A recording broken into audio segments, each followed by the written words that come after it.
to our second iteration of FileWave Ask Me Anything, or at least kind of a flavor of that anyway. How's everybody doing this morning? I'm really glad to see so many people. We were up to a little over 60 already, which is excellent. And I saw Nerdam was in there as well. Nerdam, would you like to say good morning or anything?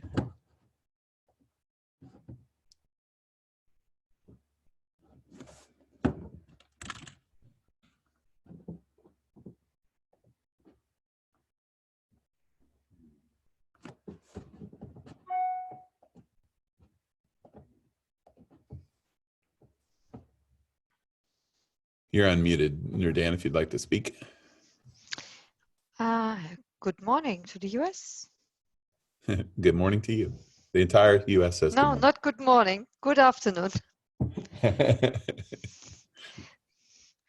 I would say I'm going to have my evening wine, but I will not today. Okay. Well, I had my morning wine a little earlier, so we're all good. That's good. All right. Okay, well, let's jump right in. Yes, wine, so much more than a breakfast food. All right. So thank you everyone for joining. First, I owe everyone a little bit of a mea culpa from last time that we got together. And when I start sharing my screen and stuff, I'll turn off video, but I wanted to at least say hello to everyone. I owe a little mea culpa. Last time we talked about Windows MDM coming in version 14.4. That wasn't a lie when I said it. It was true when I said it. But then it became untrue after that because we ran into a little bit of a problem. So we're continuing to work on the Windows MDM stuff. So that's going to be a little bit delayed. We're not exactly sure when that's going to release, and I don't want to say the wrong thing twice. So that's in progress. I've seen it working, but it's not fully polished yet. So that's a little bit delayed, and I just wanted to let everybody know. And we do have some very interesting stuff coming up on kind of the feature request and roadmap things that next time we get together, we'll probably be able to talk about. But today, we're just kind of doing an Ask Me Anything. We had a few responses to the survey about what people would like to talk about, but we didn't have any real clear consensus. So I thought I'd start with just something really small. And like we did last time, Emma and team are kind of curating the comments and questions you have, and then they're going to relay things that are of interest, and we can allow folks to ask those questions as well. I do have two announcements to make on the personnel side here in the States. Here for a little bit, it's been Emma and myself primarily on the professional services side. We have two new additions to announce. Some of you may know Bao Tran, who joined us just last week, but it's a rejoin because he was with FileWave before. He took a little bit of a hiatus, but nobody can stay away from us for too long. So he's back now working in the PS team. Which we're very glad to see. So he joined us last week. So he's getting caught back up with all the things that have changed since the last time he was with us. And also starting technically 2 days ago is Josh Levitsky. Now, Josh Levitsky is the new global head of professional services and reports to me. And Josh worked with me 2 times before, 2 other companies. So I know that you're all going to love him as well. So he's heading up the PS team. So we've got those 2 new additions now. And in the role of newbie to FileWave, he may very well ask some questions here in the session as the person that's new to FileWave. Did I see a question there about Dave Herder? He left FileWave some time ago, yes. All right. So let me jump in. I'm just going to start with, I'm going to go ahead and share my screen. I'm going to show you one thing, and then we'll jump into any topic that anybody wants to ask about. So we have kind of a little list of backlog things to talk about if there aren't any questions. And yes, the recording is being made. And I think last time we posted this on YouTube, so my guess is we'll do the same thing. So I saw that question kind of flash by there. But let me go ahead and stop my video, and I'm going to share my screen.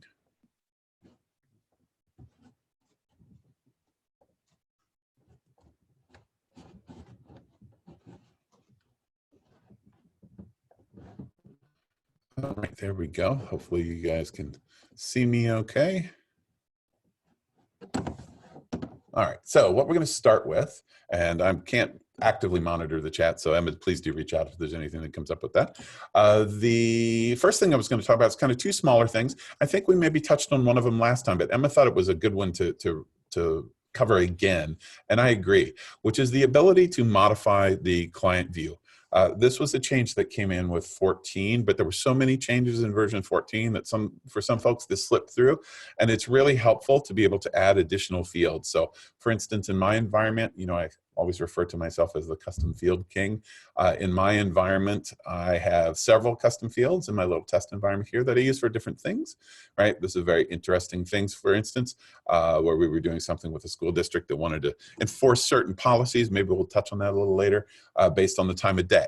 If it is in the morning, certain things should happen. In the afternoon, different things should happen. So I have a custom field called start time, for instance. And what we can do with, say, start time, if that was really important to me and I wanted to see that in my client view, I can come into my client view and I can go into customize columns and I can add any inventory field here. And this keeps opening windows on my other screen. And I can search for, in this case, start time. Right, and I can choose that custom field, making sure to choose it from the all devices section rather than from boosters. Custom fields do apply to all devices. And we can add that field, and then I can do that again, and maybe that finish time is a good one to add as well. Right, so I can add both of those. Right, and both will now be in the view. Now I'm not going to see it in this the fields show, but I don't see any values because I don't have anything expanded. But if I were to expand and say, look at my only my Windows devices, for instance, and I've got these devices, a couple of those are placeholders, I think, but we've got my custom field here of the start time of 0-100, and the finish time will populate here in a second. So we can add any inventory-based field here, but only those fields that are one-to-one. So you can't add fields like the MAC address. This is a special view of this field, but MAC address is going to have multiple entries. That's not one that you could add. Drive space could be an issue, depending on what you want to show here. But you can add any field to this view. And the reason we mention that is maybe for a lot of those of you who have done iOS management, you're used to this view where you could always do that and add those custom any kind of fields that you wanted to. Well, you can do that now directly in the client view. And eventually this iOS inventory view will go away, especially as we move over to the web. All right, so that was one thing. What was the other thing that we were going to cover?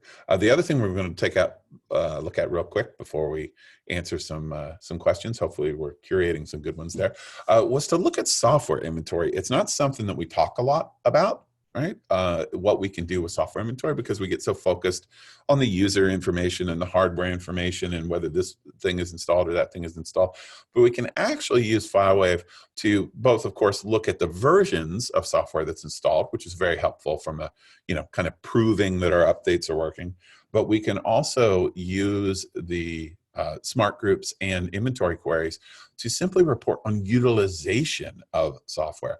And that can be really helpful, particularly if you have something that is used a lot.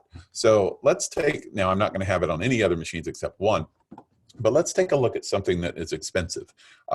So I always like to use the Adobe suite because the Adobe suite, of course, costs money, and you don't want to give it to folks that don't need it.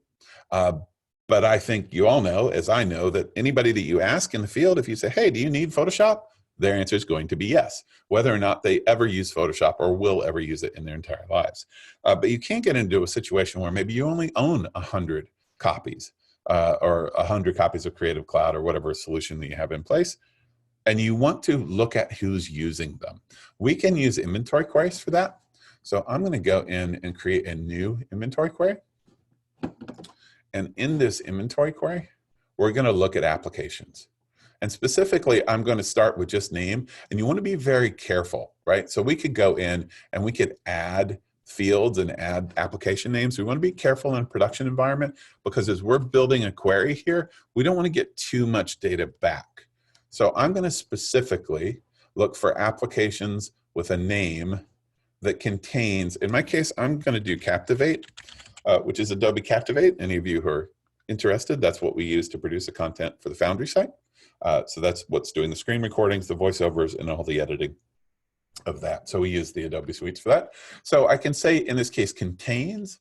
Best practice on inventory queries and smart grips is to never use contains. I'm only using contains in this case because I want to see the results initially, but then I'm going to come back and change it. So contains is very expensive from a SQL query perspective because it makes the server match against the entire field to see anywhere in this field does it have this particular string. So I'm going to say captivate, and then I'm going to look on the fields side, and I'm going to see several things that I've got. What do I want? It's this one, Adobe Captivate.app. I want this first one in the row. So I'm going to come back, and I'm going to say that it is Adobe. I think there was a space in there. Captivate.app. And this is the same process for a Windows app, no different. I just happened to pick one here that I know is out in the field. And if I look, I can see one record. Now, you may be saying to yourself, why do you see one record? Why don't you see the machines? Well, the reason that I don't see the machines is because here on the criteria, I picked a field that is about software, right? It's about an application. So right now, the main component of this query is about the application, okay? It's not about computers.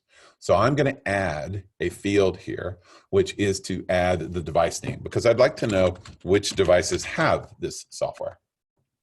Right, so I'm going to look for device name and add that. And wherever you drag and drop that gray bar, wherever it goes, that's where the field will be. So I'm going to drag it first. And what we'll see is that my MacBook that's sitting over here to the right of me has Adobe Captivate. This is the vendor information and version. Now, we just automatically added those fields. But now that this has changed, we've added device information, you'll see that there are two options. It no longer is just application, but we also have the ability to do, say, Mac OS and Windows devices specifically as the main component. Okay, so that changes the result, which is good. But the purpose that we were going after here was to look at utilization. Do I use this application? In the last month or so, not very much. But let's take a look, right? So I don't really care about the vendor information, so I'm going to take that field away. And maybe I don't even care so much about the version in this case, but maybe I'll leave it for now. And let's go back to other fields. Let's look at what's available to us in this application section, right? So what do I care about? Well, it'd be really interesting to know when it was installed. That's a pretty nice field. Right? But that doesn't tell me how much it's used. And this, of course, this install date is relative to the version of Captivate that I have. Right? I don't necessarily care about the path or the size, but in this case, I want to know when it's been used. So I can actually look for the last launch date, and it might be a while, right? Not that long, about a month, right? Was the last time that I launched Captivate, right? And we'll look and see these two, which are particularly useful, is the number of times launched and the total time used. Now you have to kind of look at these holistically to get a view for this, right? But I've now just created a report that if we save that, after I give it a valid name, of course I did that on purpose just so you could see how not to do it. Right? And I can name that something like Adobe Captivate usage and save that report. And what that allows me to do is then at any time look at this and see who's using it. So if I've only got my 100 license, why is this important? Because if I come in here and I maybe sort by times launched, I particularly like times launched because it's a fair measure of use. If you look at total time used, that doesn't count that well because that's however long somebody leaves it open. It's not really measuring usage. But you can use times launched. I normally would sort by that ascending, and if I had more than one record in here, that would be helpful because then you could see the number of times that's launched. Maybe we'll redo this for notepad.exe here in a second or something. But what you can use this for is then it is tangible proof to say your purchasing department about whether somebody's using a license or not. So if you need that 101st license, maybe you can see from the list somebody that doesn't actually use it, and maybe we could remove the license from them. And the reason that we want to report on that is because, of course, if you go to them or their manager and say, hey, we want to remove this software, they're going to say, oh, but I use it all the time, right? Because for some reason there's status around having access to Adobe products. So any questions on that?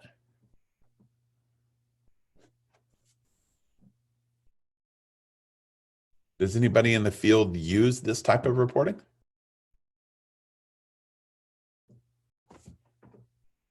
And I'm not watching the chat, so Emma, Josh, I'm relying on you. Sorry, lots of questions, not all just talking about what you're talking about. So I'm trying to weed through to find some of those. Okay.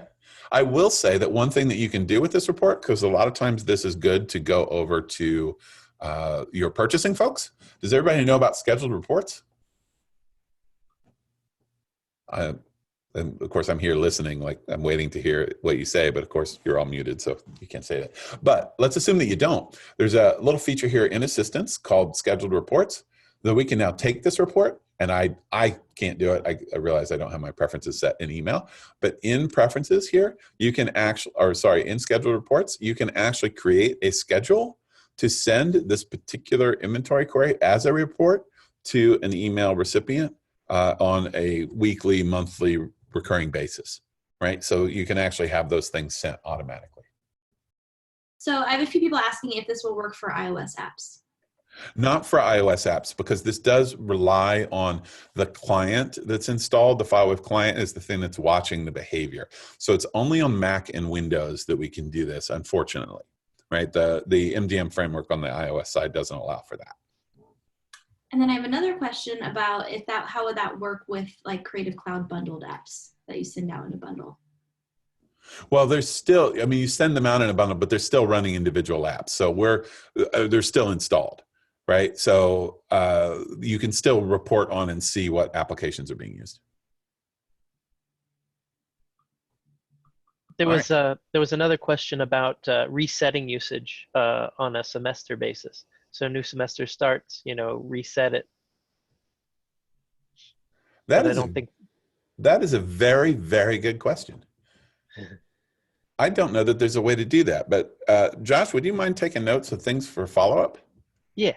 Yeah, that would be a great one for us to investigate. I don't know if there is a way to reset that. That is done on the client side. So the client agent does that work. Ostensibly, there might be a way to reset that, but I don't know what that is, but that's a really good question.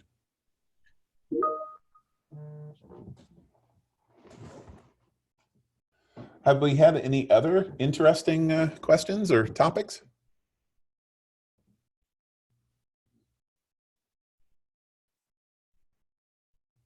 Oh, there was a question about observing clients on some Windows machines. They can observe, and on others, they get unable to observe client, even though their last connected time is current. Yeah, that's a problem that we've been looking at. We use a solution kind of behind the scenes called ZeroMQ that's used to maintain. So the way that the observe client works is, if you think about it, we can't reach out directly to a client that's in the field if we can't reach it directly through the network. So you know that if you've tried to use anything like the client monitor, that you can't see it if it's natted away from you. So one of the things we do to make observe work across a natted connection, and by the way, we're working on that for client monitor as well, is to work against a NAT. We have this ZeroMQ tool that basically maintains a persistent connection to the booster or server that it connects to. And what we have seen, what we believe we have seen, is that over time, that connection can become stale. And so sometimes we find that observe client doesn't result in it working. We've just added, and I believe it's in 14.2, kind of a keep alive for that ZeroMQ connection to maintain that connection, to try to make sure that it doesn't die. I think what you would find is that in most cases where it's failing, is that those clients have been up for quite some time. And in that same device that's not working, if you restart it, it will immediately start to work again because that ZeroMQ connection has been established. That's a good question, though, and it's a frequent one. I'm sure any of our service desk folks that are on the call would acknowledge that that's one of the things we've heard a lot. That's why the dev team was working on that. There was, going back to the application usage, there was a note, times launch doesn't really help. because they could be using it for hours, versus multiple times. Yeah, I think and that's a fair point. But the main thing that you're looking for, right, isn't that somebody used it 175 hours or launched it 175 times. You're kind of looking for the opposite. You're looking for somebody that's launched it once. yeah. You're looking for somebody that's launched it 0 times, right? Those are your candidates from removal, because it's great to know that it's being used, but there's really not a threshold to the usage so much. So we're talking about things that are hyper special ed apps, of course, are one of those that it can be quite pricey. And so those are a good one to look at. Are they really being used? Does that lab get used? Is it being launched? So the number is helpful in just knowing that it's used, at least some. Yeah.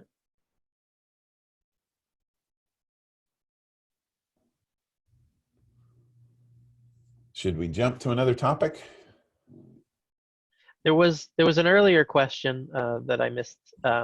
Somebody asked what the start time was based on. Is it based on boot time? And I didn't know myself. And I think it was start time related to maybe a device record, because it was before you started talking about application usage. Start time and what? I guess Is there a field start time for devices? I don't think there is. That is, I don't think we have a startup time, but so this is a good point, actually. The idea that any of us know everything about the application and using it is a false one. I frequently don't know lots of things. Just ask anybody that's around me. But what I usually do is fake and cheat, right? So here's a really good cheat. I don't know. Is there a field called start time? How would I find out, right? I'm very curious. Is there like a boot up time or start time type of field for a device? So let's look. I'm going to cheat. I'm going to use an inventory query to do this. But most often, I'm not even going to save the query because I just want to see, is there a field? I'm going to create a new query, and I'm simply going to cheat. I'm going to use the filter over here on the left, because I can browse through, but it'd take me forever to browse through all these sections. And sorry about the snoring dog in the background, by the way. If I want to find a field, I could browse, right? So like we did with the application, I can go through and look at all the fields, and I can see, dates and things like that. But I'm just going to cheat because I'm guessing that I might be looking for a keyword like time, right? And I can just filter for time and then eyeball the things that I get, right? So I've got my custom fields that I created, both have time in them. I've got an enrollment date for Chromebooks. That's not very helpful. Time zone for iOS devices. I've got my last connected time, which is sometimes can be confusing. We're doing some work now to make that less confusing, that there are multiple fields that are related to the last connect time. So we're working on that. I know I'm not looking at anything about applications or about boosters. And I think it was your custom field that somebody saw. Yeah. That they were curious about. And that's a good question, right? So what does start time mean, right? So yes, we have a field called start time. And it shows me an internal name, but it doesn't have a definition. And the reason it doesn't have a definition is because I didn't give it a description when I created it. So let's go cheat, and we'll hop over into that custom field definition again. And we'll look at start time here. And I can give it a description. This is the start of the school day. Now, you may say, what's this field used for? Well, that's where FileWave is brilliant, because what this field means can be whatever you want it to. So in this case, I've got it set, and I've set it to restrict the allowed values against this field, right? And I've got 1 hour for every day, or for every hour of the day. And I did it in military time because there were certain scripting reasons that made it easier. So what does this field mean? I'm saying this is the start of the school day or the start of the business day, if we will, depending on the usage, right? So I can go ahead and save that field. And I had a default value set there. So all of the devices have that start time of 0 o'clock in the morning. So if I do a query now and look for start time, I'm going to see that that has its definition in here now, as well as the internal name. But what does it mean? That's the beauty of, and one of the things I think is the most powerful about FileWave, is it can mean whatever you want it to mean.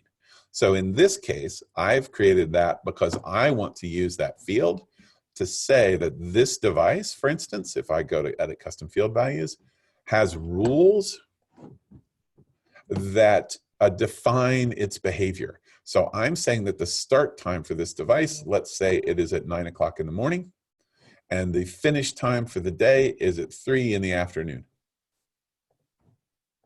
Right? I can save that. Right? What does that do? It doesn't do a thing unless I make it do something. And so that's where we've done kind of some interesting things for our client. And it's kind of a good example, although a pretty deep one. But I'll show you just very quickly that we then have a file set that is a FileWave policy. And you may not have used a FileWave policy, but a FileWave policy can be used as kind of a real-time tool. A policy is meant specifically, in this case, we use it for two things. It is used for Android for geofencing, and it eventually will have kind of, this will take over for SuperPrefs, where you can define client behavior. You can think that this obviously looks a little bit like our profile editor. Geofencing is specifically used for Android. We're not talking about that one here today. But on the blocker script side, we can do some very interesting things. So blocker script is meant to be a tool that you can use to block FileWave from doing stuff. So let's say during the school day, for instance, I didn't want this endpoint to do anything. I want it to not install stuff. Maybe I'm installing software updates, or it's a testing week, and I really don't want it to do anything during test time. And I've got lots of file sets assigned, or there's an updated VPP app, and I don't want anything to go to the device. I could use the blocker script to do that. Now, this is a very complicated example, and on the Windows side. So if you're not familiar with PowerShell script, you might be a little bit confused here, but basically what we're doing is we're passing over, in this one, that start time as a launch argument. And we're sending over the end time as an argument, or the finish time of the day. And then what we're doing is we're just reading in the script the current time. And then we're doing a comparison down here. And we're saying if the off hours, let me see, where is the here.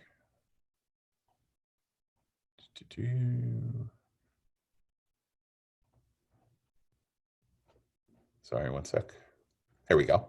We're simply looking in this if statement, and we're saying if now, which is the current time, is greater than the start time of the day and less than the end time of the day, then we know that we're in that window between the start time and the end time, and then we can do special stuff. Now, I'm doing all sorts of crazy things in this script, but this could simply be an exit 1 in this if statement, and what that would do is block the client from doing any downloads during the school day. So it's a super crazy, complicated example, but it's the beauty of using custom fields and scripting, especially with FileWave policies that kind of run on an every few minute basis. So every 5 minutes or so, this would reevaluate and say, oh, I'm within the school day. I don't want to do anything. I'm within the business day. Don't send software updates, right? We can do all sorts of things from these.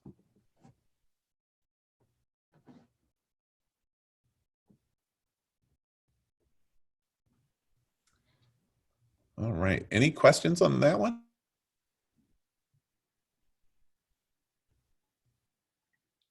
Just lots of people asking for more examples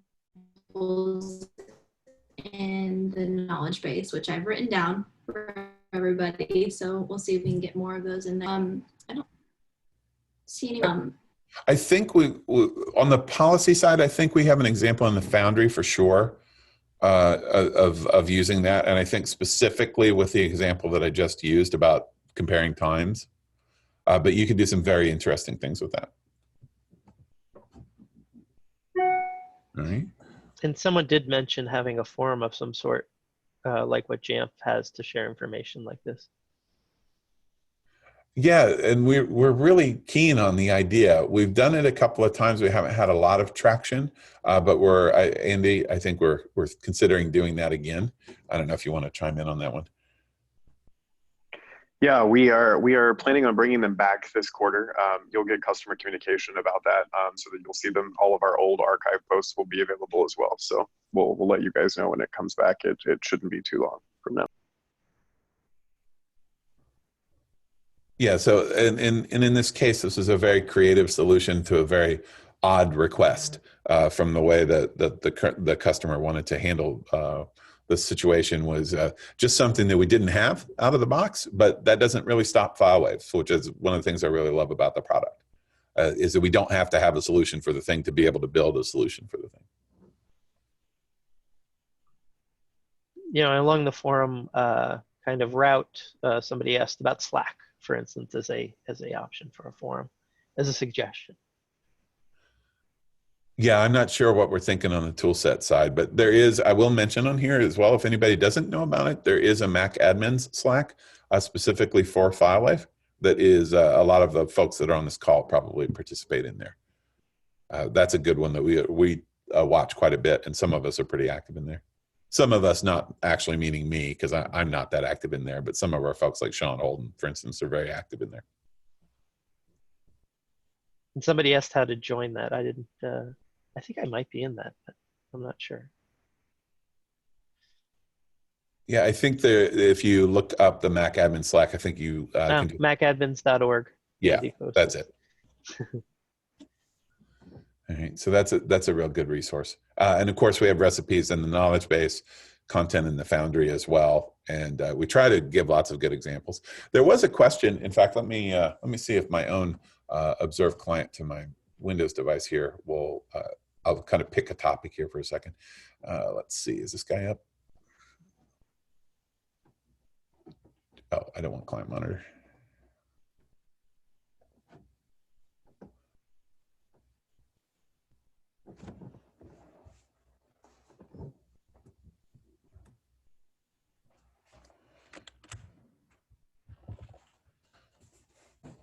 We'll see how laggy this is. There was a question, and you may laugh at all of my icons here on the desktop, but there was a question from, I don't remember who, Jonathan Kane shared it with me, was about, oh boy, did I just lose it?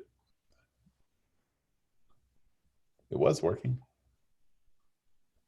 Oh, there we go. There was a question about scripting and our examples in the knowledge base. I want to be very clear on this. We are not Mac-centric, although it may feel Mac-centric. We're not. And I can promise you, I myself am totally agnostic between the Windows and Mac devices. I tend to work on both.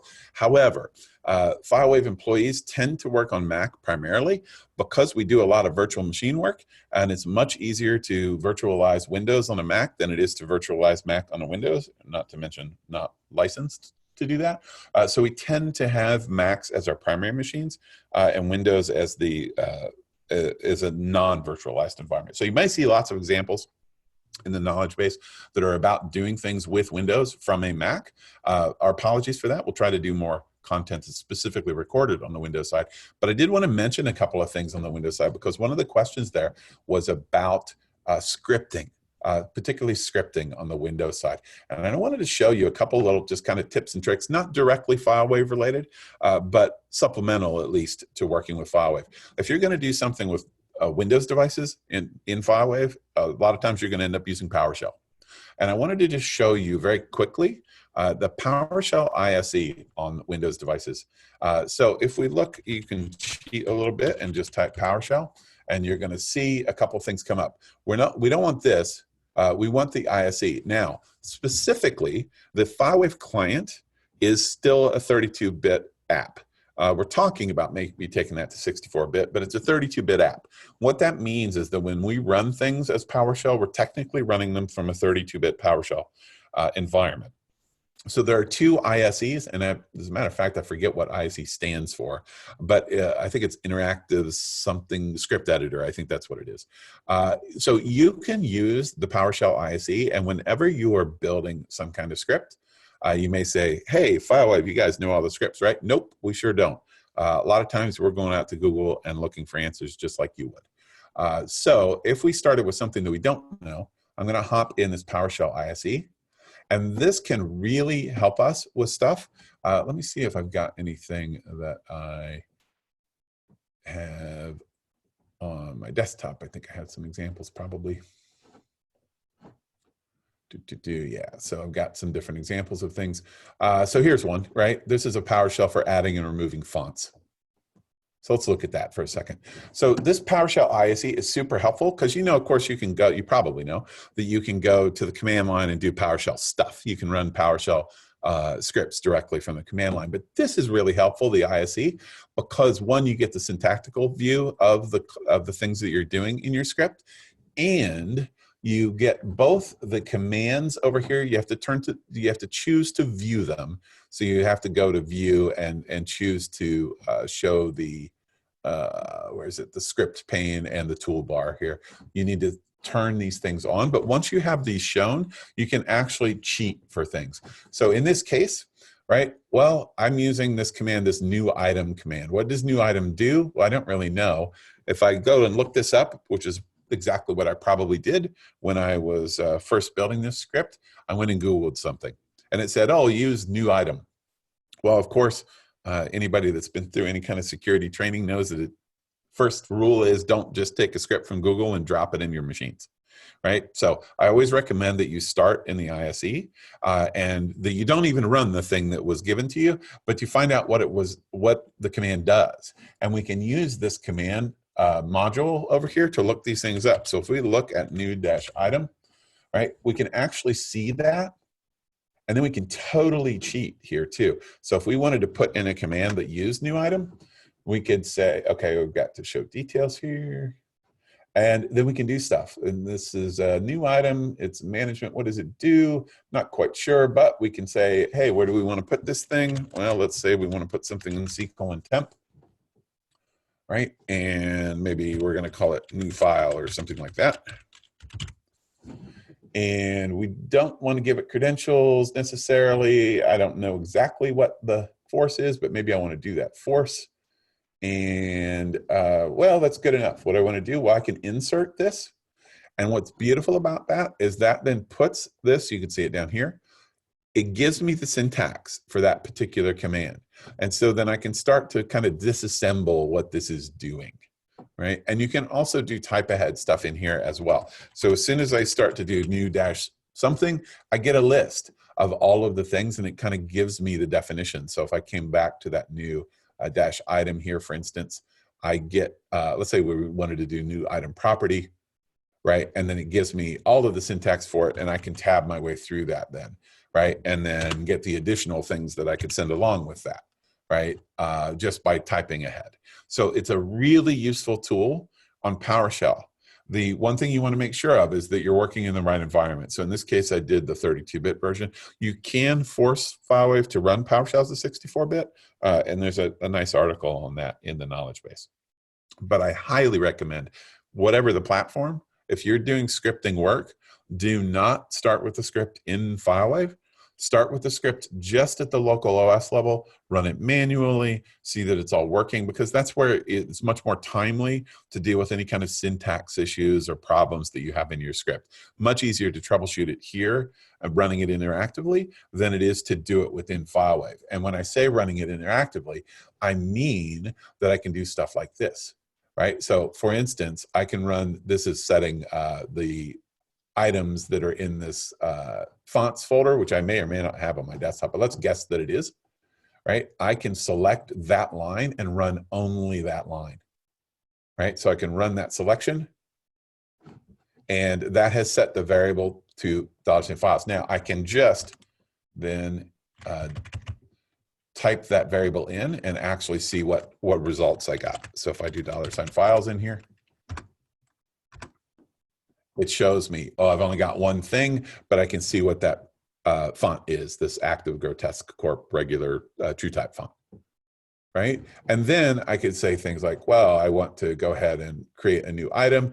What am I creating? I'm creating a PowerShell script, right? So this is a PowerShell script that dynamically creates a PowerShell script, which is kind of cool, right? And what's it doing? It's creating the file, and then it's saying, hey, for that font, for every font that's in that files, what am I doing? I'm adding some information about the font, and then I'm making a call and saying, all right, we'll go ahead and copy that to the fonts folder, and we're going to go ahead and copy it into the registry. And then once we're done, we actually remove the script, the dynamic script that did the creation, right? So it's doing the font copy here and the registry creation stuff here. So you can do some really cool stuff, both with PowerShell, with Bash, with Z Shell, for instance. But always use the native tools to build your scripts.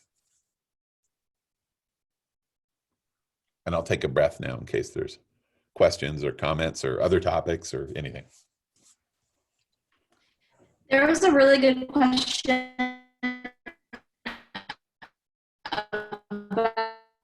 about backing up the FileWave server, and time machine was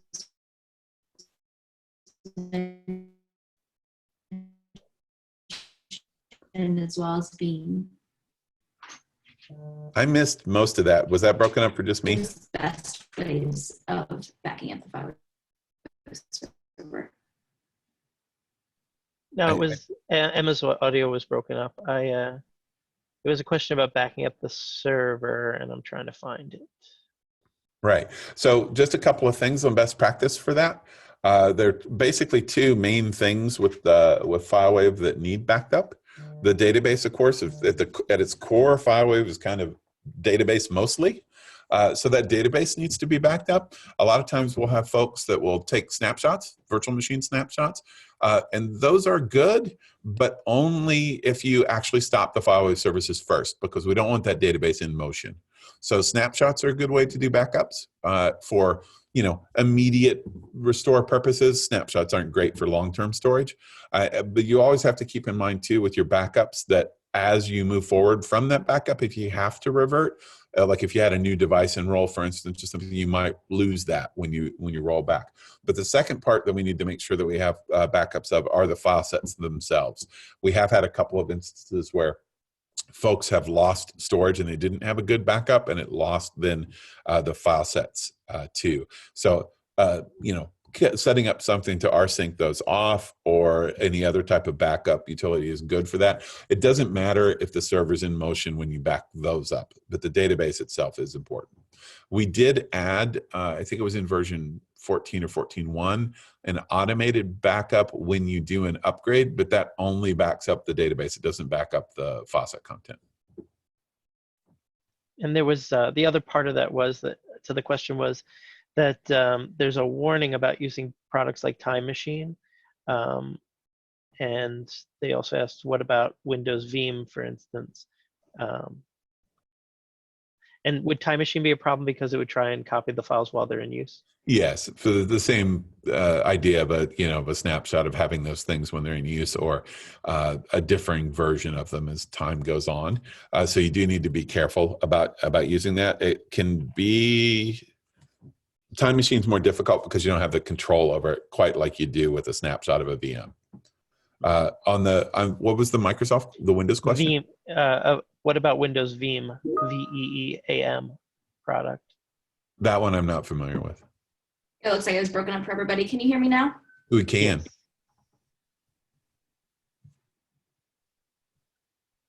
Was there a second part to that? It kind of felt like there was a second part to that. There was wisdom waiting to come out to the masses, I'm sure of it. I think we lost Emma. So then I'll just add that there were a couple of questions about M1 support, which I thought I saw that the client is, but the server isn't yet. Is that right? Correct. That's in the 14.4 version. Is anybody on that remembers specifically? So I'm almost sure that's 14.4 is native support for the server for M1. Derek, are you on? I think you're aware. Let's take that as a follow-up to confirm. Okay. It's out there somewhere. I don't want to give the wrong version number. But yes, the client supports it through Rosetta right now. We're talking about making it natively support.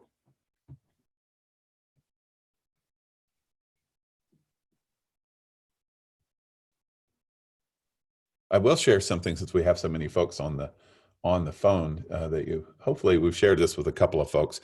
I can't speak specifically to which version, but it is active, and I've seen it with my own two eyes, is kind of a rethinking of the way conflict resolution is handled for devices as they enroll. So eventually you're going to be able to both mass resolve those, so you will be able to select multiple records in there and say, hey, solve this conflict and do it the same way for all those devices. And then once you've cleared that up using those mask tools, then there's an ability now to set a default behavior so that it will auto-resolve them for you.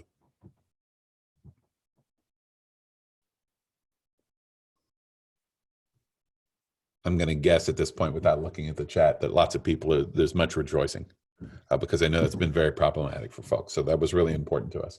That's being worked on and just wrapped up right now in the dev cycle. But of course, we still need to have it through QA and released in a version a little here in the probably early summertime, I think. Yeah, folks said great news. And when is it coming? Which you just said. Yeah. Much rejoicing. Yeah. Did Emma get back? Is she, I don't know if she needs to be made a host. Did she rejoin or do we lose her entirely now? I'm back. I switched networks, but unfortunately I lost all the chat history, although I do have some questions written down from before. So I'll probably have to rely on Josh for any of the ones before. Yeah, somebody copy and paste the whole thing real quick. Yeah, Right. yeah. Hey, Let me just but we can hear you great now, so that's super. Were you going to say anything on the backup side? Because we were sure there was impending wisdom that was coming right behind it. Can you hear me now? So I could hear everything that you guys were saying, and Josh, you guys covered it. Okay, cool. Yeah. All right. Let's pick another topic. What do we have out there in the field? You know, somebody did ask a question. I lost track of where it was, but they asked about being able to set registry keys, like in lieu of a group policy existing, which was interesting because you and I were talking about that, you know, with the testing I was doing for that customer. Yeah, we were doing that. We were just talking about that yesterday. And in fact, I can show you an example of that. Did I have a copy of that locally? I do not. Let me switch back over to my Mac. So I'm going to kill my remote session here. And let's go back over here to this policy. Let me show you. This would be a good one for us to take and put. I don't think we've got a good example of this in the knowledge base. So let's take that as an action item. And Josh, you can build your first knowledge base article. Let's go ahead and take a look at this policy because this policy script, again, is actually doing that. So if we take a look right here, we are reading a registry value, right? And this last start time equals get item property. And then you just give it a pass. So in this case, HKey local machine, / software, FileWave Win client. And we're reading this value and we're actually adding an error action silently continue with, oh, sorry, I didn't mean to do that. Let me cancel that. Which means if it's not there, don't worry about it, just continue. So yes, you absolutely can do that through PowerShell. This is reading it. And then I think down here somewhere, I'm doing a creation. Here we go. No, that's a log file right here. This new item property, this is how you do it. And you can read that and say, oh, it's new. It's not new. I've already got a field I want or a value that I want to update. New item property will simply overwrite the value with whatever value you provide if there's a value already there. So let me put this in the chat. So you can all steal it if you like.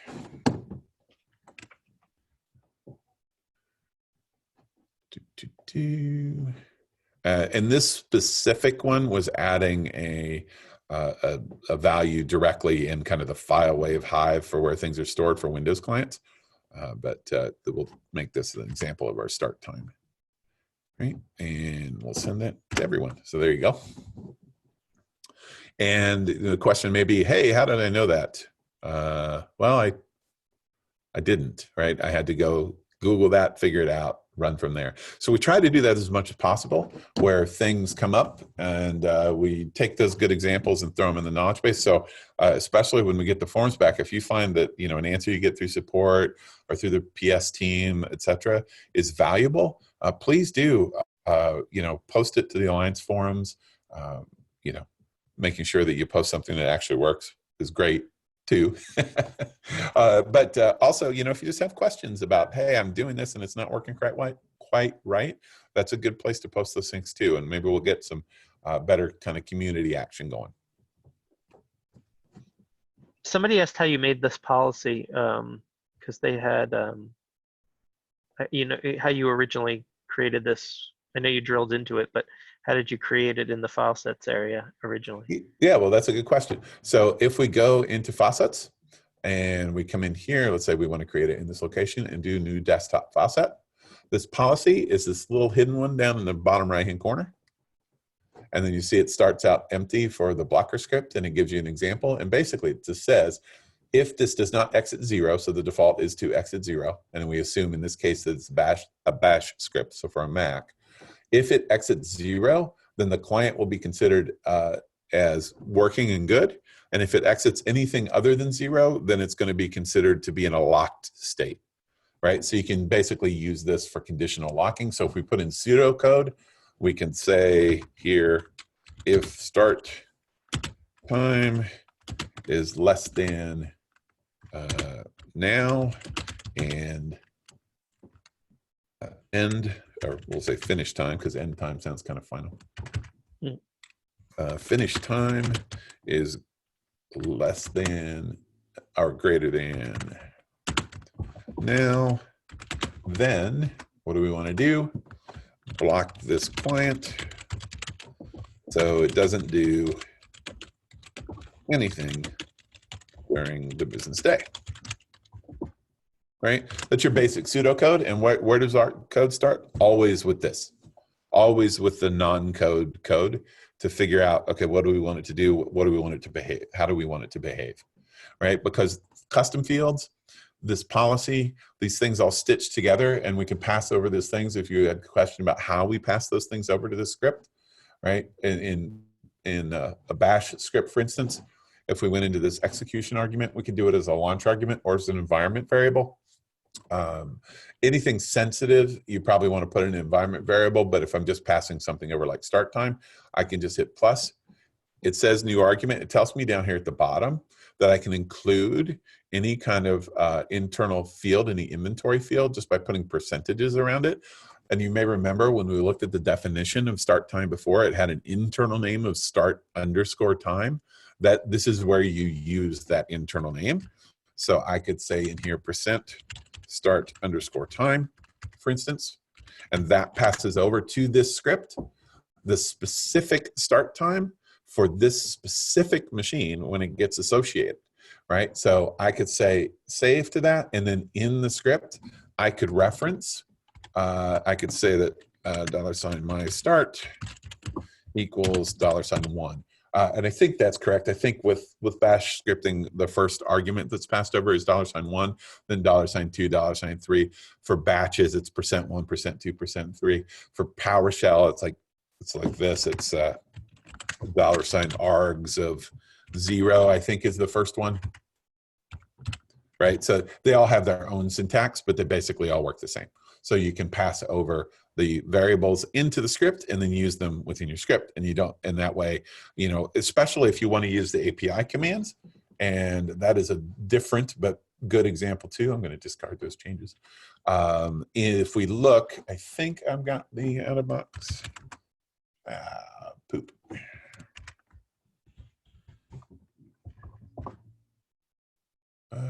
I don't have that one. There's an example, if any of you are using our script for being able to push an OS down, a Mac OS down as an image, kind of like an image. If you look at that script, you'll see that that particular script does an API call back to the server, and our policy that we have for the student thing does that too, so I can at least show it to you in PowerShell. So if I go back here and we go to this PowerShell version of it, and we take a look here, you'll see that this blocker script is making an API call. Here it's reading, and you don't have to worry too much about the syntax. But you may say to yourself, why would the client make an API call? How is that useful? And how it's useful is, let's assume that you have a custom field that drives things like smart groups, right? So in this case, I have a field, I'll cancel this for just a second. I have a field in custom fields called off hours. And it's just a Boolean field, which just means it's true or false. And by default, it's true, right? So I want to test the time of day.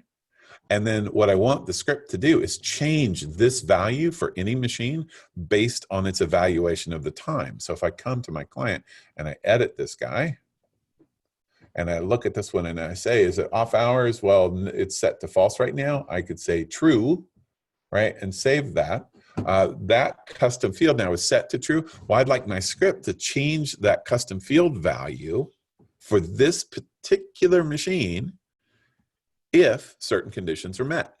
And can anybody guess why that might be so very useful? And hopefully somebody's watching responses. But why would it be super useful to have an API change a custom field value immediately?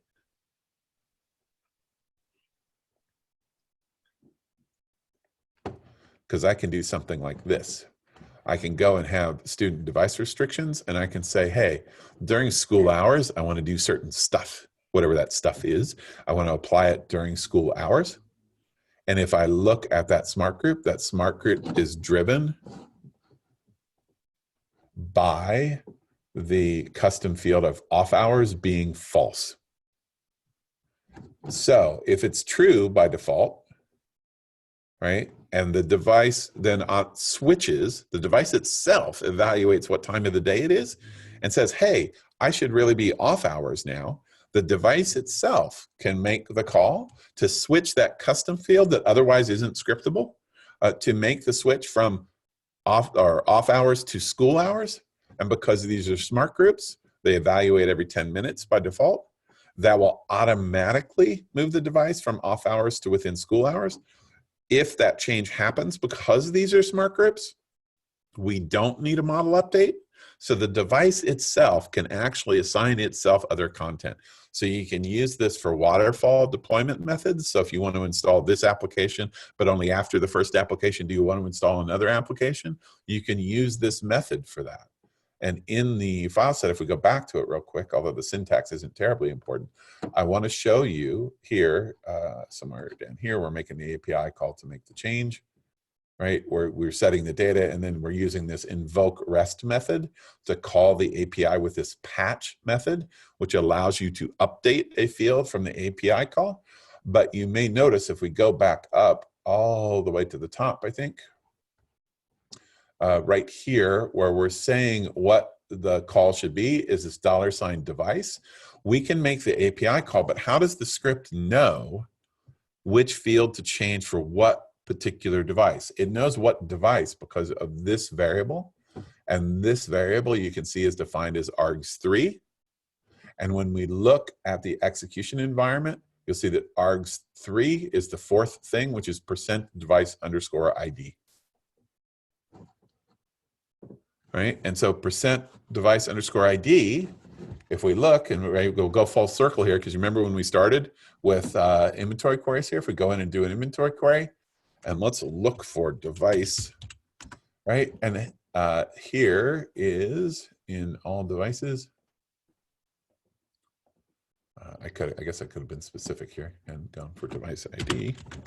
Right? If we look at device ID, you'll see that it's a unique identifier for the device, so that API uses this unique identifier, and the internal name is device_ID. So that's how I knew to use %_device ID.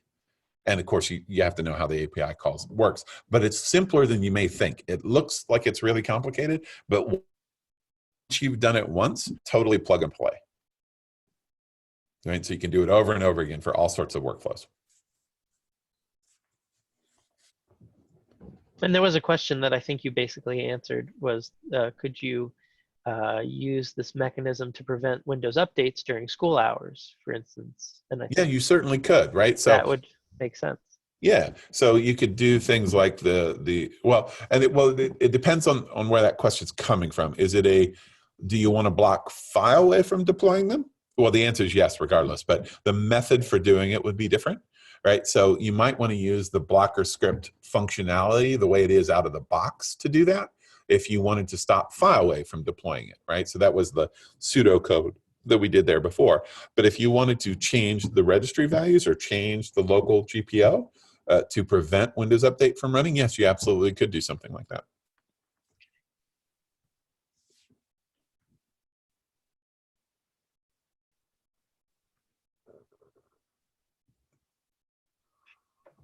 Any other questions on that or other topics? And if you've got any professional services time, this is exactly the kind of work, just so you know, this is exactly the kind of work that we can help you with. right? So it's not just about health checks and other things. We can actually help you build content and script, etc.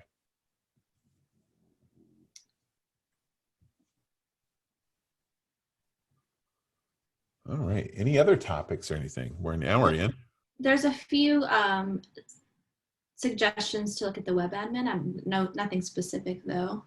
Faucet editing in web admin is one. Okay. Well, there's very little of that, but we can show it. So let me open this and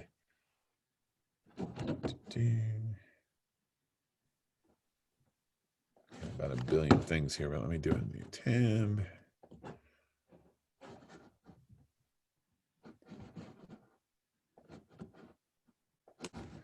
Okay, so let's go to my server here, my little test server that I need to actually type right.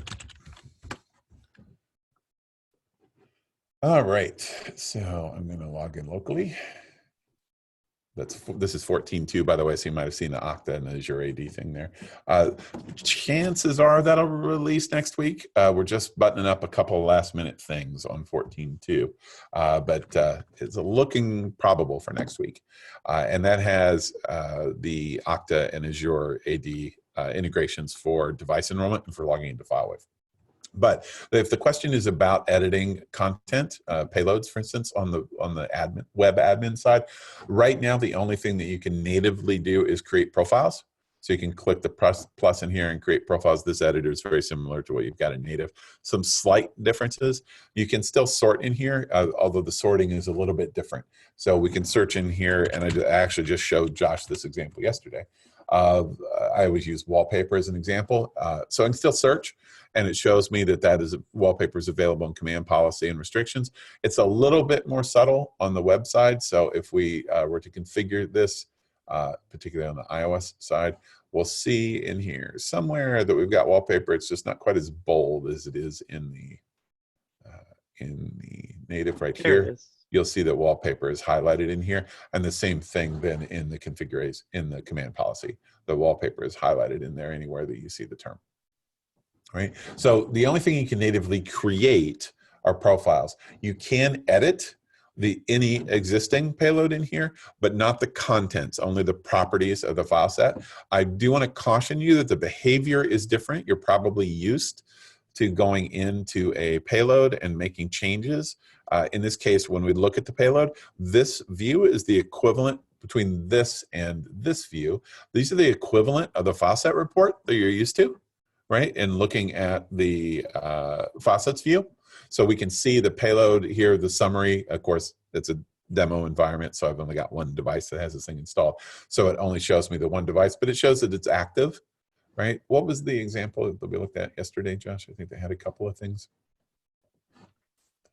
Let me look at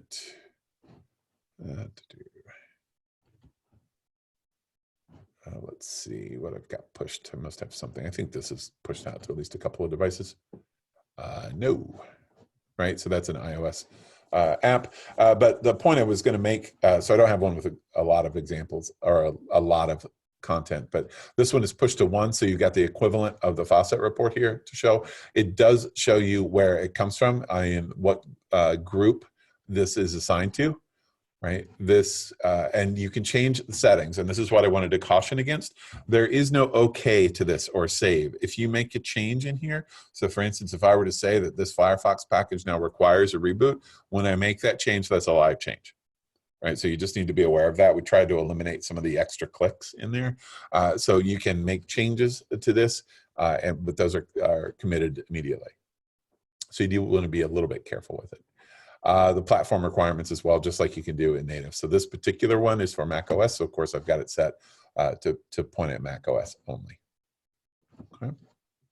And then you can define dependencies here. But that's mostly what you can do. This is what we're working on right now for the web admin. There's actually a couple of things. We're working on improving software update, which is very helpful, particularly on the Windows side, where a lot of times software updates are a little more pressing in many environments. So we're working on some additional reporting. And I'm pleased to announce that we're working on a feature that I've been longing for a long time, which is to be able to install them at certain times of the day. between certain windows. So between, say, 6 p.m. and 10 p.m. at night only, which probably goes to answer that question earlier about blocking Windows Update, for instance. We are working on that now. I'm not sure exactly what version it's in, but it's in development right now. I can say that for sure. That at first will be for software updates only, but then eventually will be for any faucets and payloads, if you might have guessed, is our rebranding of that term. I like payloads a little better than faucets personally. So that's just kind of a general overview on the payload side here. There was a question before about file sets, how they're associated with things. If you look at your lab and you see how many file sets you have and you want to do cleanup, is there a way to see which file sets have no associations, if I'm using the right word? Yes, that is correct. That is correct. And no, in native, if I remember correctly, you do not see things. I remember that being a request before to have the file set view show how many associations there are. You don't see that here, but if I'm not mistaken, when we look at that in the web admin, so if we look here, is it in here?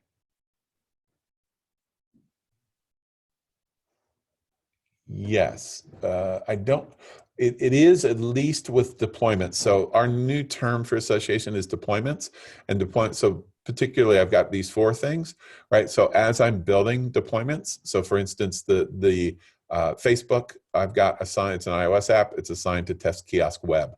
When I look at that from a payload perspective, and I look at Facebook, for instance, I can see that the deployment, which is over here, and this is a good point as well, is assigned to Test Kiosk Web. So I could just look for those to be blank, right? And I can, just while we're in the web admin, I'll show you how you can do this. You can pin a column if you like. This particular one looks like it doesn't allow sorting, ascending. I'm not quite sure why.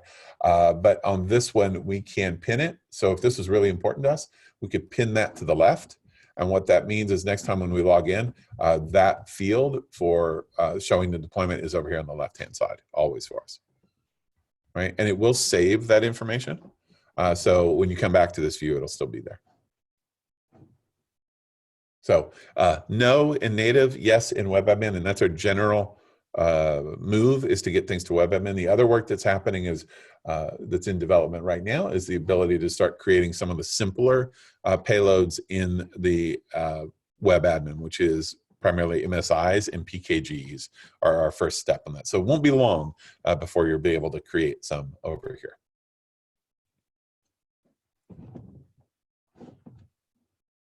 What's next on the docket?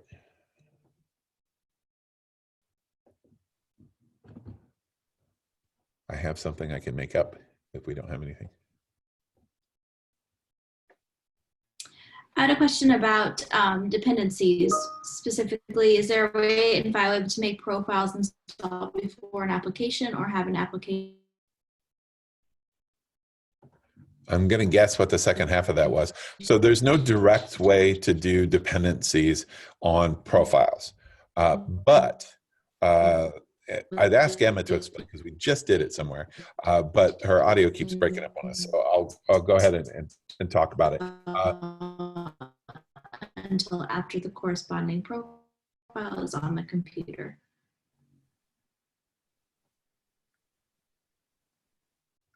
That didn't just break up for me, right? Yeah, no, it was okay. Was her audio. Right. It's odd the way it seems to take the sentence and delay it for a little bit. So the question is there a way to, and this is a very meaningful one, especially for something like where you've got to do a system extension or kernel extension to allow some application to run. You kind of want the profile to be there to allow it. And so you might need the profile to exist beforehand or maybe not exist depending on what you want to do. So I kind of covered this a little bit with Josh yesterday. So it's a really good question. If we go and create a new desktop file set, let's assume I'm just going to create an empty one and we'll call this test before profile, for instance. So this would be specifically for a Mac device because it's really the only one where we've got this scenario. There's no way to do it for iOS. But if we're dealing with a Mac, we can take this and let's say whatever thing we need to deploy that's here. And we really want this to install, but only install if the profile's there first. Can anybody think, I'm going to throw a question at the group. Does anybody have any idea how we can accomplish that with the tools that are built into FileWave? I'll give it 30 seconds.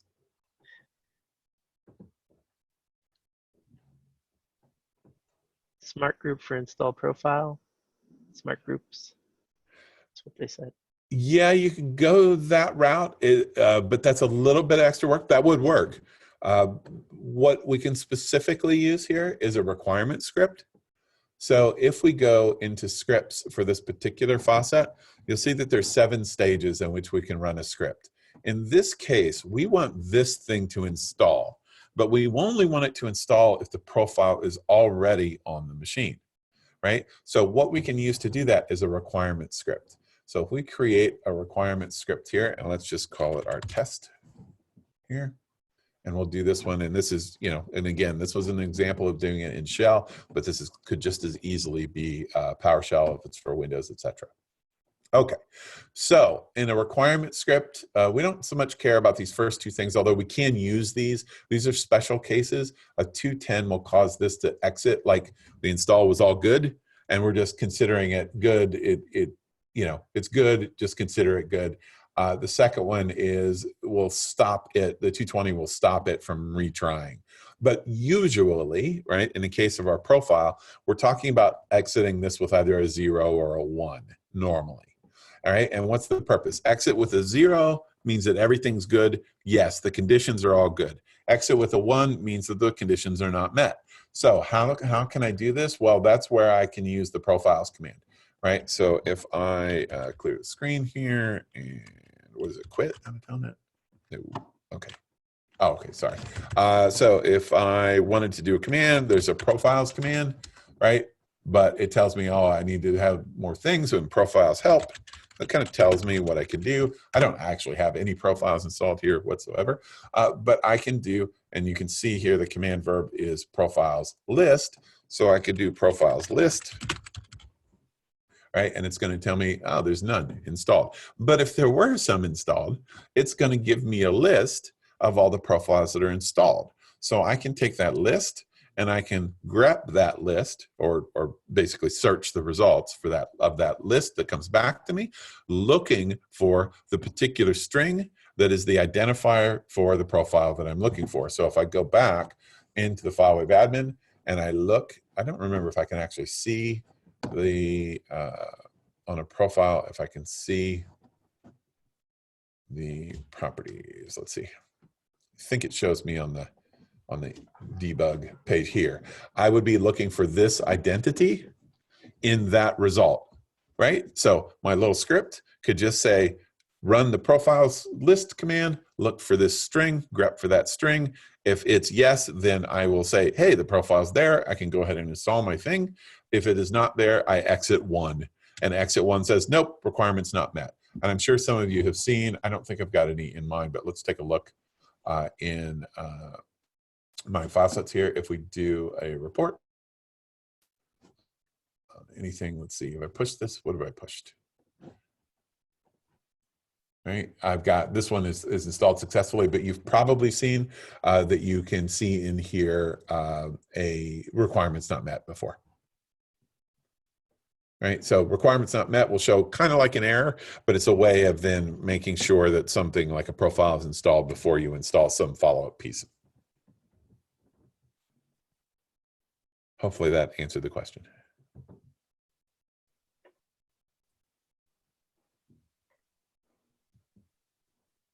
Are there other questions?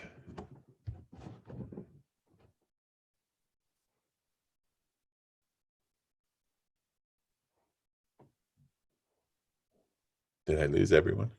No, there's I'm just scanning through things. Well, while you're looking for additional topics, I'll show you real quick. Emma had a suggestion that we talk about Faucet Magic just a little bit, about best practices around Faucet Magic. So I'm going to show that. I think I'm going to show that here on the Mac, simply because I don't have hardly anything installed on this machine. So the capture, the snapshotting will be faster. But let's talk about Faucet Magic for just a minute. So you may have noticed that here in New Desktop Faucet, there's an option to create an app or an app installation from just an app folder. And this is a good choice if you've got some app that you want to deploy that is that drag and drop type of app. So you've all seen them. I think Firefox still deploys this way, where it's a disk image, you mount the disk image, and it's got a little icon for Firefox, and it says drag it to applications. You do that, and it installs. Any install that's like that, you can just come in and do this app folder type file set, go straight to applications, like I think Brave browser is that way, right? I could take something like Brave, but I would never take VMware Fusion, right, which is a full-on installer that's run, so it's a PKG or some other type of installer, but anything that's just a drag and drop, and I think Brave is that way, although that's really big, so maybe I'll pick something smaller. Let's say we'll take, certainly not Configurator, but let's take, we'll cheat and do Safari, right? We would never deploy Safari this way, but just as an example. I can go ahead and say open, and that's just going to create a file set called Safari for me. I can just do it that way if I've already installed the thing. But if I haven't installed the thing, for any of you that have used Faucet Magic or wonder what it is or how it works or all that stuff, you can use Faucet Magic to do the same kind of capture. And basically the way it works is you do a snapshot on the device before you do an install, and then a snapshot after, give you a Delta file. Let's talk a little bit about some best practices though. On the Mac, if you want to do Faucet Magic, you're going to launch a particular version of FileWave. So I'm going to quit this normal version. I'll give it a minute to finish that. I can tell the Safari is still uploaded because you see it down here. It shows that it's uploading files, and Safari 1 here shows in red. Right now it's done. Now I can quit. All right, so I'm going to quit my admin, and we're going to go into Finder somewhere, and in Applications, I'm going to go into FileWave, and I'm going to run this special version called FileWave Admin Root. And you should only use this for Faucet Magic captures. This launches FileWave as root. Why do you think it does that?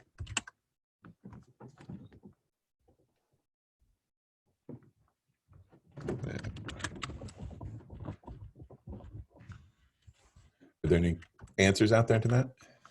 It needs access to all the things.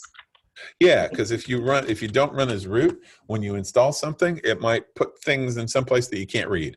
So we run this specifically as root so that you can see what's going on. So in this case, on the Mac side, you fully log in to the admin. On the Windows side, you'll notice a little icon. I'm not sure what it looks like, but to me, it always looks like an upside down top hat. That's right about in this location on the Windows side that you can launch it without logging in. On the Mac side, we'll go ahead and log in. And it warns you and says, hey, don't use this thing unless you're really trying to create Faucet Magic faucets. So we'll go ahead and connect. Yeah.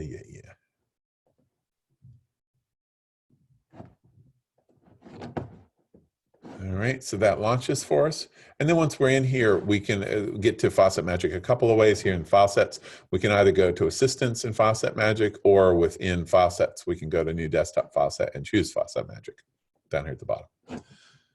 All right, so what's it do? Well, it tells us you can either create a snapshot, which is almost always what you want to do, or you want to create a faucet from a snapshot you've already created. But usually when you come in here, you're creating a snapshot, right? So we'll say continue, right? And then it says select the drive you're going to install on, right? There's a whole lot of drives here, partitions, etc. on this particular machine, but I'm just going to look at the whole drive, right? So best practice is I always say to just scan the whole thing. Right, so we'll continue, and it asks us, do you want to do only applications and users, applications, library, and only system? I almost always recommend to do entire disk. It takes longer, but any of these other options, you're kind of guessing. You're guessing that only things get written to certain locations. And with a lot of times, the kinds of complicated things we might be capturing, we just don't know. So I usually recommend entire disk. If you go into expert settings, you'll see that there's stuff that we ignore, right? So we try to take care of the stuff that we know that you're not going to want. So like on the Windows side, right, we're not looking at recycled stuff.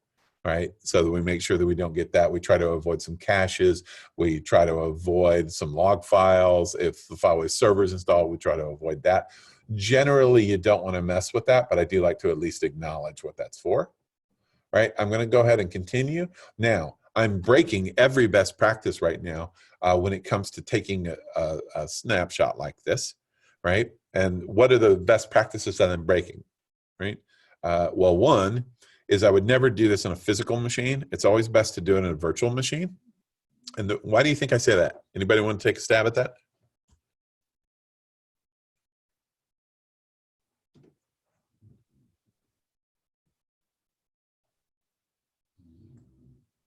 So it would be clean, clean environment.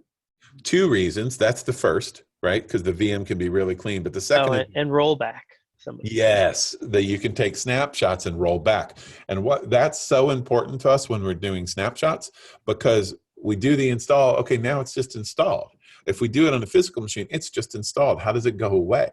Right? That's a little bit more complicated, right? So I always recommend doing it in a virtual machine, because then you can take a snapshot before you start, meaning a snapshot of the virtual machine itself. And then you can create your snapshot of the FileWave package, whatever thing you're trying to capture. And then when you're done with that and you've uploaded the file set and you've got it in FileWave, you can actually now test that installer by running it against your VM once you roll it back to beforehand. Or if you need to capture it again, you can roll back again to before it was installed. So always recommend to do this in a virtual machine, and always one that has basically nothing installed, so that you don't have any complexities there. What's the problem with having other things installed while you're doing those snapshots?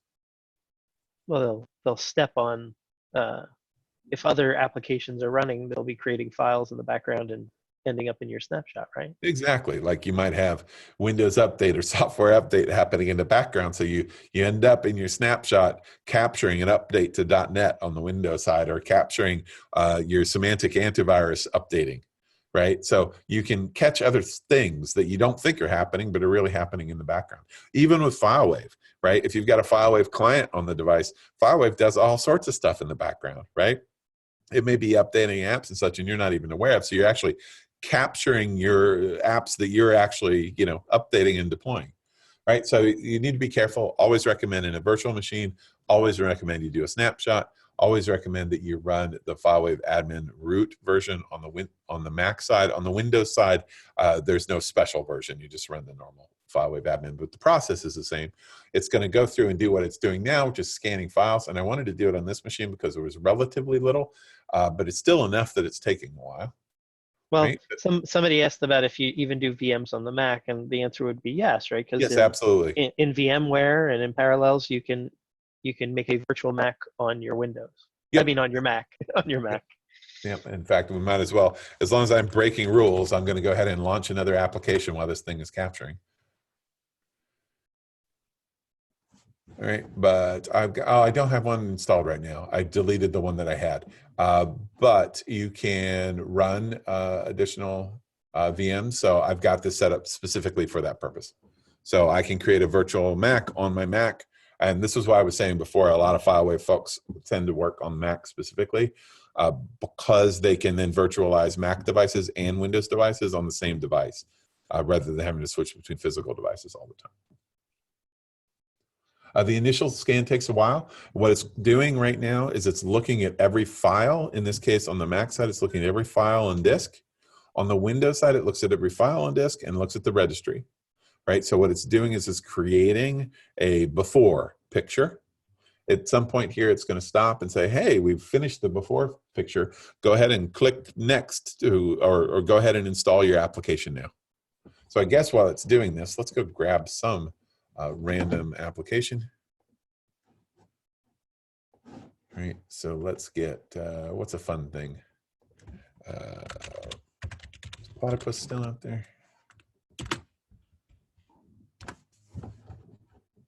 Right, so you can do some interesting I used to use that with Platypus. So let's get this thing. Let's hopefully it's a, we'll see what the install is. Now this isn't a good example. See what is in the zip, but I think that it's probably not what I want, but let's see. Right, so I've downloaded this. Let's take a look in downloads here.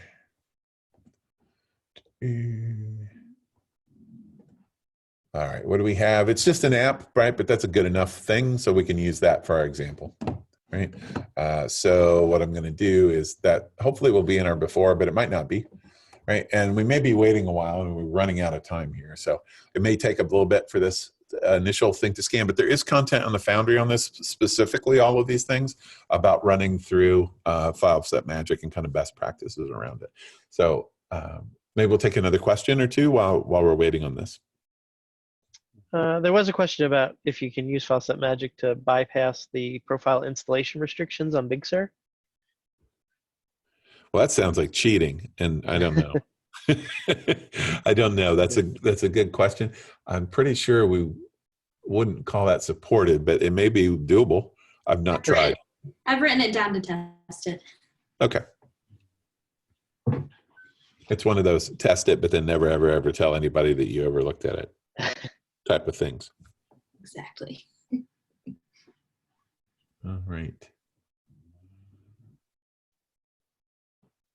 And as we've had a huge change in numbers, they going up and down on the folks that are connected. Is anybody having trouble with the connection and staying connected to Ring Central? I thankfully haven't been kicked off, but my dog has snored in the background through the whole thing. So I think that's just me getting yeah. kicked off. All right. Well, this scan looks like it's going to continue ad nauseum, right? But the general process then from this point is, oh, there we go. Right. Okay. Well, why do they need access? Why does FileWave need access to my reminders? But I'll say okay. Okay. So once it's done the scan like this, this is saying, okay, go ahead and install your software. So what is our install considered in this point? Well, this is very much like what we just did with that .app thing. Is I'm going to take that application from my downloads folder here. What am I going to do? Well, it's already an application, so I'm just going to drag and drop it into applications. Right. So now Platypus should be in here. PP Platypus, right? So that's in applications, and I would go ahead then and click continue because I've now quote air quote installed my thing. Normally you would not use Faucet Magic for anything this simple. You just use the other method. It's much easier and much faster. But if you are doing something complicated, or one thing that Faucet Magic is particularly useful for is if you want to remove this software, if the association goes away, Faucet Magic's real good at that because you're deploying all the individual files. So you can do that here to do removals, and you can do it with simple .apps, but if it's like a complicated installer or a PKG, for instance, you might want to run the PKG with and do the capture through Faucet Magic if it's important to you to remove it after the fact. Because on the Mac side, it's not nearly as nice as Windows for removal of software. So we've air quote installed the software. I'm going to go ahead and click continue, and what's it going to do? It's going to scan again. Right? What's it doing? It's going to look for any differences. Now, there are going to be several. In fact, it might be good that I did launch VMware Fusion because it's probably touched some files that I would want to then exclude, but we're definitely not going to have time for that because we've only got a couple of minutes left.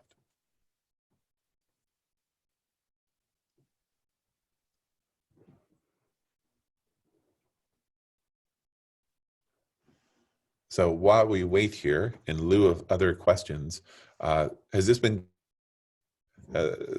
some topics that I hope folks wanted to see? I saw comments earlier that folks like the deep dive into things, Okay. seeing how the scripts work, and that they'd want more of that. Yeah, and I think we're doing another one of these in a few months. So if you've got ideas or suggestions, we'll be reaching out again about doing the next one. So if there's anything in particular you want us to focus on, please reach out on that. And if you have any PS hours that you're looking to use for any of this type of work, this is what the team's here for. So we're happy to help you with that. So please reach out on that. Oh, and there was one question that I missed before that I just saw pop up again. Is it possible to force Rosetta to install prior to client deployment on an M1? I believe from command line you can ask. It does do that automatically when you enroll through MDM. Someone said it didn't for 11.1. But If there's a problem with that, we need to take a look at it. So you might want to open a support ticket if you're finding that not to work. It's supposed to automatically install Rosetta. It's built into the deployment now to take care of it. So there may be a reason. All right, better snapshot finished, so we can take a look here. All right, so what am I looking for? Well, in this case, I know the only thing that I wanted to capture, and so this is another best practice, is for Faucet Magic, be very, very careful about what you put in the faucet. I will tell, the tale may be apocryphal, but there was a story about somebody deploying an Outlook PST over machines and erasing everybody's email, right? And of course, deploying their email so everybody knew who did it, and that was a real bad day. So you want to be careful about what you're deploying through Faucet Magic. It's greatly powerful, but with that power comes responsibility, right? So you have to be very careful. And we know for sure that the only thing that we really wanted was platypus.app in the applications folder. So we really know that we don't want this other stuff. But I do recommend not doing cleanup here. I recommend finishing the snapshot, creating the file set, importing it into FileWave, and then making a duplicate that you edit and you wean, get rid of all the stuff that you don't want in there, right? Because here we've got log caches, but let's say you say, oh, I didn't need this, but then you really did need it. You don't have a backup of this if you do the edit here, right? So I recommend leaving it just as it is, creating the file set from it. 100% do not create or do not deploy that file set. But once you've imported it, then go ahead and edit it within FileWave is usually my recommendation. So I'm going to go ahead and continue, and we can say, yeah, I want to go ahead and import it, right? Specifically, this will move anything that goes to user files to all users, and we can go ahead and save it to the FileWave server, right? In this case, I'm just going to throw it out on the desktop and export it. And this is going to be our test Faucet Magic. Right, and that's it. It was created. It's here on the desktop somewhere. Oh, but I'm on a second monitor, so here we go. There's our faucet, which of course we could drag in to FileWave if we want to. All right, and we can create a new one. And so this is where I'm saying take that. I would duplicate FileWave so that I had the original and only edit the copy or keep the copy as the backup. All right, well, we're slightly over time, but I want to really thank everybody for coming. Thank you, Josh and Emma, for backing me up and fielding all the questions and all that. I really appreciate it. And hopefully you all enjoyed the session. Thanks so much.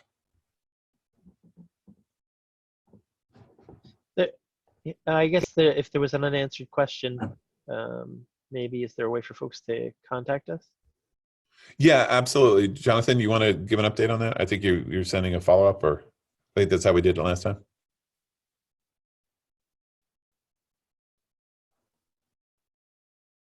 And he says yes. Yep. Yes. Yes. Correct. Yep. Okay, good. Because there were a couple of questions that we didn't get to. We'll be posting the recording too as soon as it processes. So thank you. All right. Thanks, everyone. Really appreciate it.